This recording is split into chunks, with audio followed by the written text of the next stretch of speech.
കുടുംബത്തിലേക്ക് ഒരു കുഞ്ഞ് അതിഥി വരുമ്പോൾ സന്തോഷത്തിനിടയിൽ ഒരു പ്രധാന കാര്യം മറക്കരുത്. ഒരു കുഞ്ഞ് ജനിക്കുമ്പോൾ വീട്ടിൽ സന്തോഷം നിറയും. അതോടൊപ്പം തന്നെ വരുന്ന ചികിത്സാ ചെലവുകളെക്കുറിച്ചും നമ്മൾ ചിന്തിക്കണം.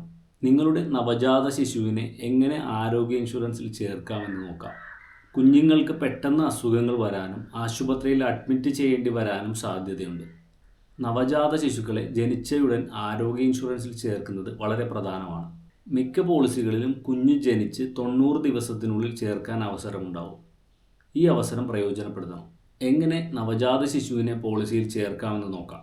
കുടുംബ ഫ്ലോട്ടർ പോളിസികളിൽ നിലവിലുള്ള നിങ്ങളുടെ ഫാമിലി ഫ്ലോട്ടർ പോളിസിയിൽ കുഞ്ഞിനെ എളുപ്പത്തിൽ ചേർക്കാൻ കഴിയും. ഇതിനായി പോളിസി ദാതാവിനെ അറിയിച്ചാൽ മതി.